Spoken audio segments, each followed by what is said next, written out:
Last time on the Pacifist Run. The quest to hit 60 in Classic Hardcore while PvP flagged the whole time continued. Reaching level 30 unlocked Travel Form, giving both quicker travel and a solid escape tool. Finding a group for Shadowfang Keep, a small jump scare in Hillsbrad didn't stop the team from taking down Aragal. While Worgen hunting in Ashenvale, joining a successful Black Fathom Deeps run won us some new gloves and new pals. Desiring a visit to Scarlet Monastery brought me through Tirisfal Glades, sneaking by some foot traffic near Undercity. Accidentally log out hearthing to Stormwind, I met some friendly Horde on the run back to SFK and SM. The second trip netted a rare ring, headpiece, and gloves for braving the undead starting zones. Taking my talents to a South Beach, early Stranglethorn Vale quests were taken care of in relative solitude. Traveling to Stone Talon en route to Desolace, a new pal is made in Feyher, another druid who teams up to save the captive elf in Thunderac's fortress. After stops in Thousand Needles, Gadgetzan, South Shore, and Duskwood, I end up tanking a run of Gnomergan, completing the main dungeon quest, rewarding the trip runner dungarees. Starting in Stormwind, I run south to Duskwood to attempt my last elite quest there, slaying the hermit necromancer's undead wife, Eliza. Reaching the cemetery and disturbing her grave, hopping up on the hermit's shack causes her to remain stuck in place, casting Frostbolt. The skeletal lackeys she summons have no path to me up here on the roof, leaving me to outcast Eliza in a wizard's duel. At 1% health, while just seconds of regen away from the fatal blow, Eliza's health bar suddenly shoots back up to 54%, as she keeps flinging frostbolts. Popping a health potion and dropping off the roof to flee in panic, mashing the travel form button does nothing, not enough mana. Eliza's entourage, now having valid pathing, bear down fast, turning to dodge a flurry of blows before narrowly escaping. I get really lucky that none of the skeletons apply a daze. The next few attempts are less scary and more efficient, though when she dies in the grave, the interactive dirt on top makes it very difficult to loot her before the body despawns. This happens a couple of times, leading me to give up and try again later, when less cheese is needed. Running downriver to Stranglethorn, killing some basilisks here gets the level 35 ding. Crossing the water to the hunter's camp, there's a level 40 Tauren warrior here with a name that does not spark joy. Letting them go, the next beast hunting quests are grabbed, and work begins tracking down tigers, panthers, raptors, and lisks, both Croco and Basil. A level 39 troll hunter, Shark Bull, is briefly seen passing by below the Panther Plateau. Turning in a few completed quests back at camp, Flower Powers, a gnome mage, is hanging out by the fire. Before getting to say a proper hello, a 43 orc warlock, Linkard, appears in the distance, cueing a swift departure. Talk later. Downstream at the lake, Variant, a human rogue, is here killing crocs. Once buffing them, they give a certified hop of friendship, jumping their way onto the pal list. After a quick stop at the rebel camp, Flower Powers and I cross paths again. He catches my green name this time and gives a polite warning about my flag, wishing me luck. Thanks, pal.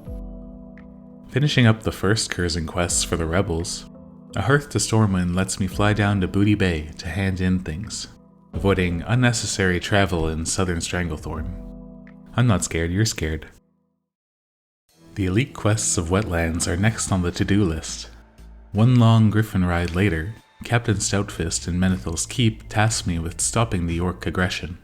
Igniting the catapults deals with their artillery, and taking care of Necrosh will deal with their leadership. Even with 2 lackeys, entangling roots strike again as Druid's easy I win button, controlling the battle until the deed is done.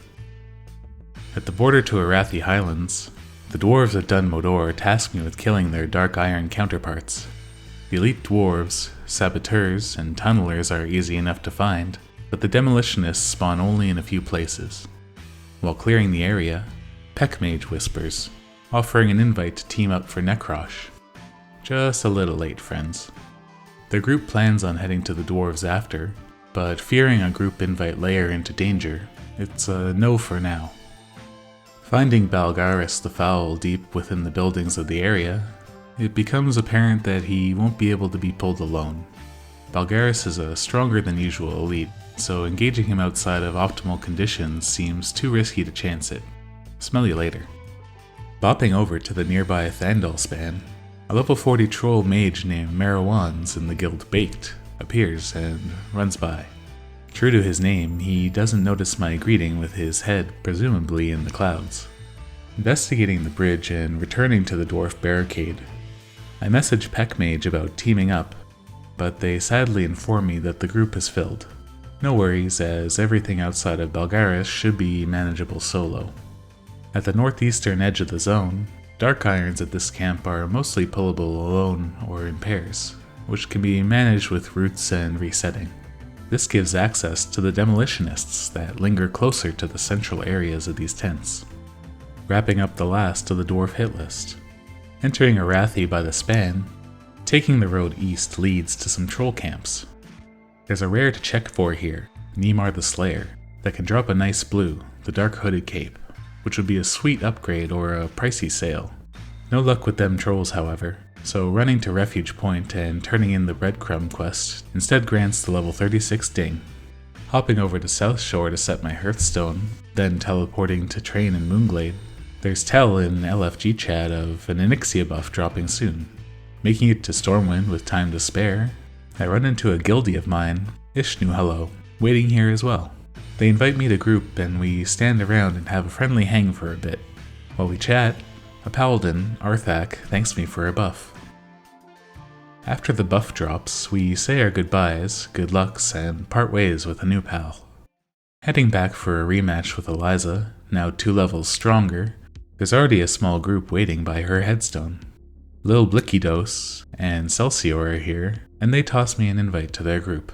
Their last member, Drusilla, is hoofing it on foot over from Darkshire. While we wait, Celsior notes the PvP flag and asks if I'm crazy. This is beginning to be a trend, even if a justified one. Drusilla arrives and we put the EZ in Eliza, finally finishing up Duskwood questing. Hearthing to South Shore, the river beside town hosts snapjaw turtles, the target of my next quest. Working northward, there's a 28 troll hunter here, Alemilk, doing their own thing, if a little close for my tastes to the high-level Alliance guards. Continuing upriver, a level 31 Tauren druid, Urvis Carcolo, makes an appearance near Terran Mill.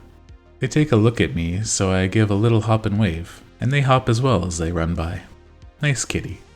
Aside from the potentially hostile horde coming from Terran Mill, there's another threat to worry about in this area, Narilla Sands. This 44 rare elite dragon patrols down along the water and through the woods, catching players unaware as it's really out of place in an otherwise level 30-ish zone. Not only that, but it's stronger than a normal elite, as most dragons are, with a brutal flame breath attack and self-heal, with fire and fear immunities. So keeping an eye out for our flappy friend, questing continues on the local mountain lions and turtles. A level 50 looking undead mage, Balstein, rides by but doesn't make any acknowledgement of my presence. They're in the guild Heart and Soul, which is the guild I joined Horde side on Doomhowl's launch day, my first character on this server being a troll priest. Their pitch was similar to my current guild, Kindred, friendly and casual, my cup of tea. Moving into the Alterac Mountains, a 40-plus Tauren warrior named Proleet rides by, seemingly ignoring me. While fighting the ogres here, What Are We Doing?, a 40 undead mage passes by. True to their name, they quickly conjure some water and run off. A little later, Wagyu Queef and No Will, a pair of level 37 Horde, come up the road from Terran Mill on their way to the nearby Yetis. My hops of friendship are returned, earning the chill chums a pair of palace spots. Having finished up the ogres and mountain lions, taking care of the syndicate bozos is next. Moseying up to one of their camps reveals that Wagyu has been here recently, leaving behind some totems. They don't make another appearance though, leaving me to finish up the thieves undisturbed. Heading back to South Shore, followed by Menethil, then Darkshire, I turn in some stray completed quests to clear out the log. With some space opened up, Now is a good time to head to the Shimmering Flats to do the circuit there. Sailing to Theramore, a griffin ride to Gadgetzan is the fastest way there. Running through the mountains to the racetrack, the bundle of local quests are required. This pocket of Thousand Needles is always a good burst of experience, with almost everything around being involved in one of the many quests somehow. While killing some beasts in the Northern Flats, Earthen Totem, the 34 shaman, is seen doing their own elemental thing. Shortly after, a pair of 31 Horde appear, a druid named Titicad, and Warlock, Sifu X Hotman. We don't say hello quite yet, until running into them again later. This encounter being much closer allows Titicad to target me and see the PvP icon, prompting an orcish reply that I can only imagine means, WTF, you are flagged. I lock Rega indeed, pal. Just before wrapping Flats questing, a little greeting is given to a 32 troll hunter, Lagaris, on the way back to the track.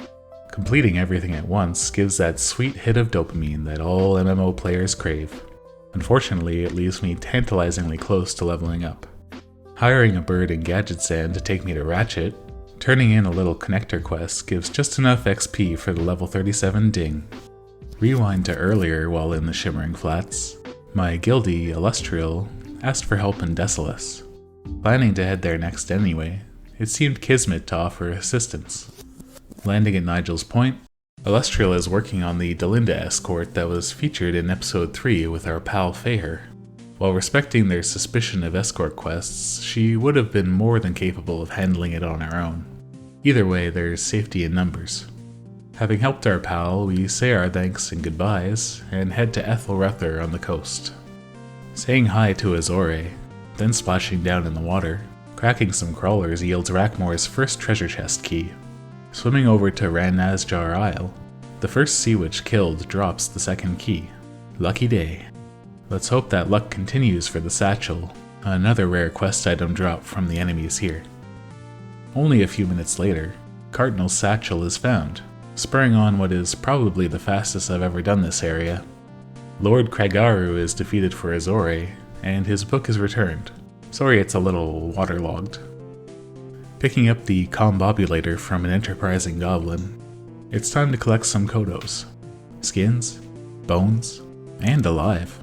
Hopefully not all three at once. Yeesh. Approaching the boneyard, a 38 orc shaman, Hex Monkey, is here killing some Kodos. Honestly, shaman is one of the spookier classes to try and make friends with.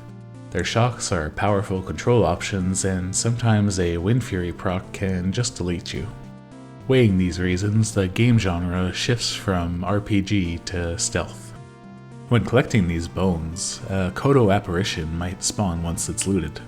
There's a tiny window, however, where you can stealth before it aggroes, allowing you to sneak away without having to fight. Sneaking from skull to skull, all the necessary bones are gathered, along with some aged hides. Combobulating and bringing back the first tamed Kodo turns out to be well timed, as a pack of them happen to walk by the stable. This is becoming a Desolace speedrun segment.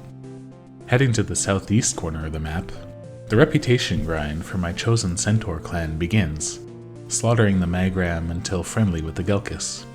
Meeting their leader in their camp to turn it in, an unseen higher level Horde something rides by in the distance. Phew.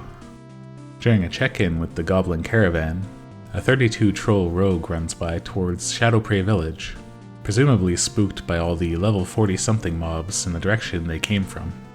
Loading up on scrolls here, the run back to Nigel's has only one stop en route, trading the bone collection for our first neck piece, the Kodo Bone Necklace. Nice. Following up turn-ins at Nigel's with a hearth to South Shore, I run to Alterac Mountains in search of a rare ogre, Logrash. He drops 3 different items, one being some very mediocre shoulder pads, but more notably, the Black Ogre Kickers, some beefy male boots that would sell for a good chunk of mount money. The real prize, though, would be the Pacifier, a 2-handed mace that, well, come on, just look at this thing. Those stats are some of the best available at this level. Entering his cave, he's found at the back and quickly taken out. Now, let's see what we got. Boots? Mace? Oh, yay, the boulder pads. Ooh. So, disheartened, Teleport Moonglade is cast a little prematurely before remembering to check for another nearby rare, Scowl. More on them later.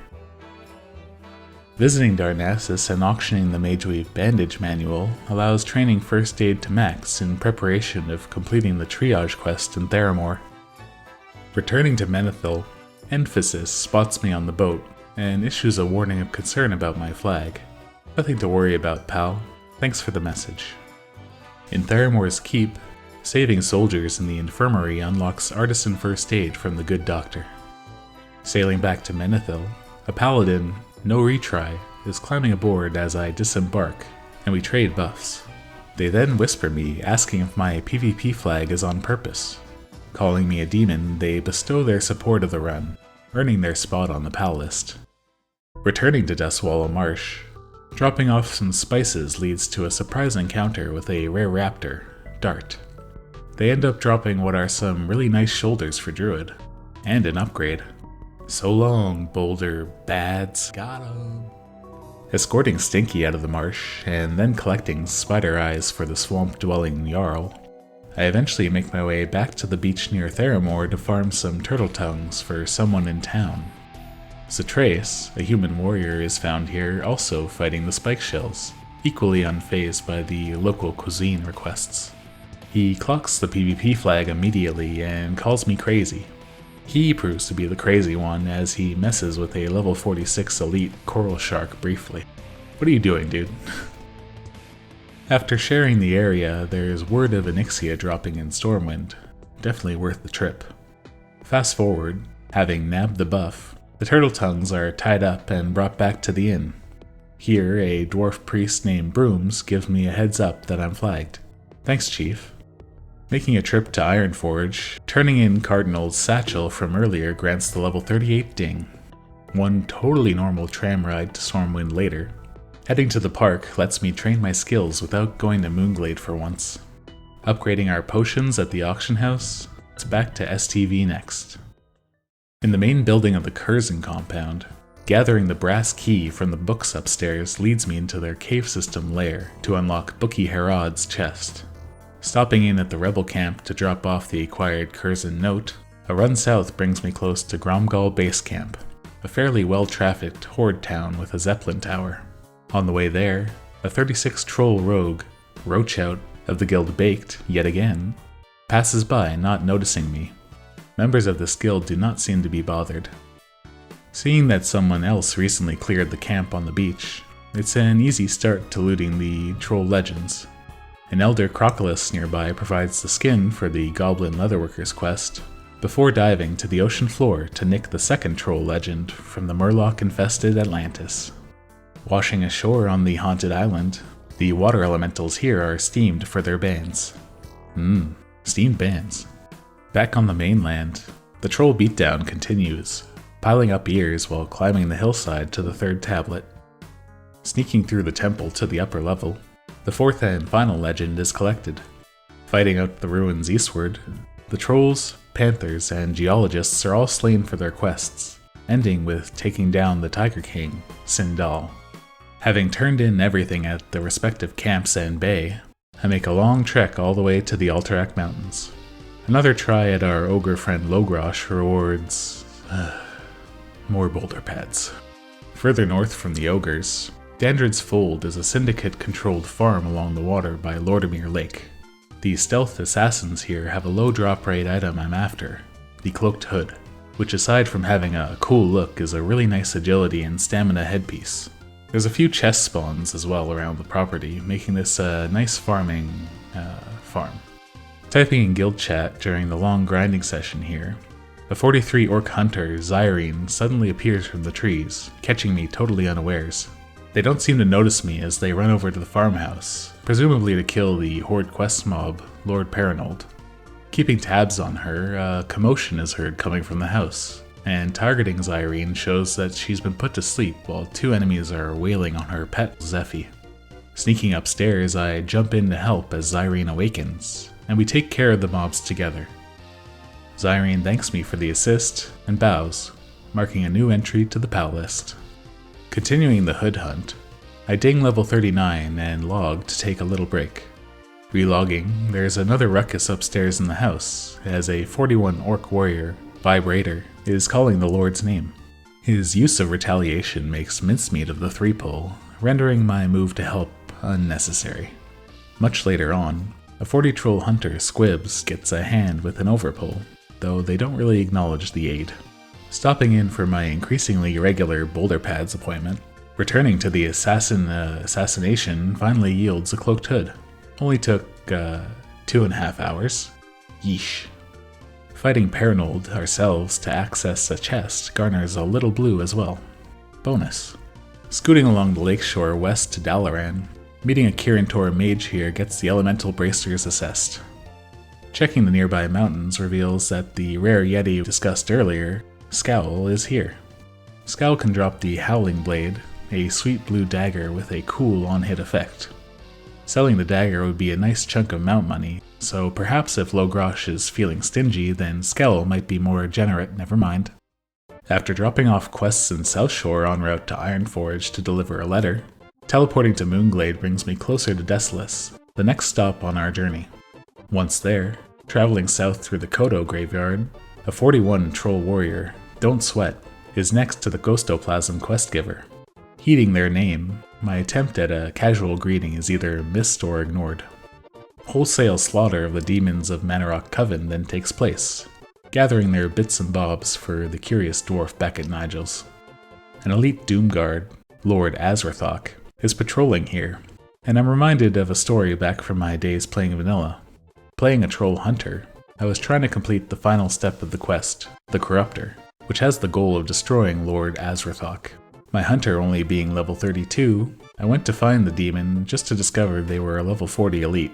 Watching him patrol, then stop, it became evident that he was stuck on some ground geometry, bugged out, evading, and not moving.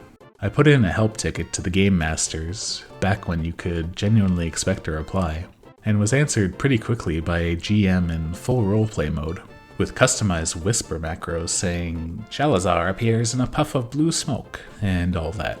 They reset the mob for me, but asked why, as I was so underleveled. They were amused that I still wanted to try. Using the full hunter toolkit, involving a lot of kiting with aspect of the cheetah, the GM stayed to watch as the battle raged on, yelling from the sidelines like a cheerleader.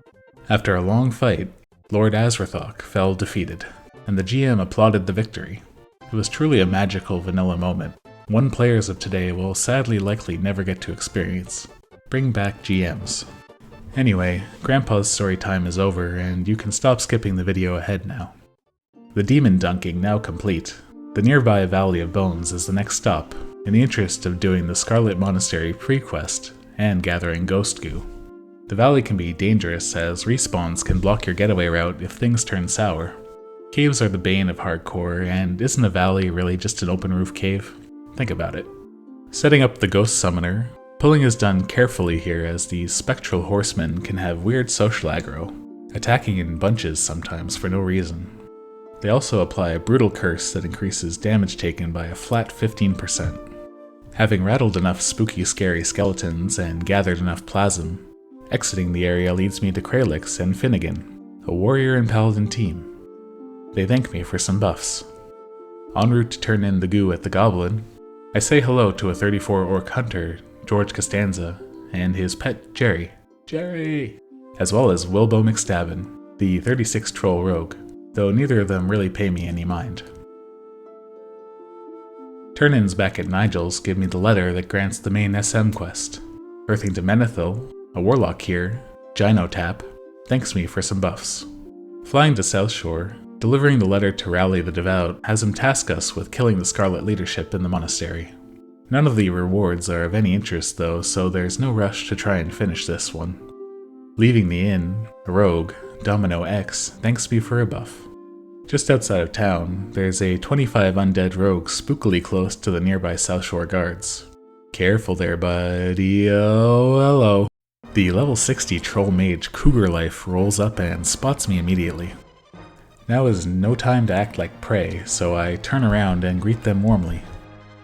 They wave, likely with curiosity as to why this little druid is running around flagged. Putting on my best poker face and acting unbothered, despite my heart being in my stomach, I continue on my way, waiting a beat to look and see if they're following me. Nobody there. Phew.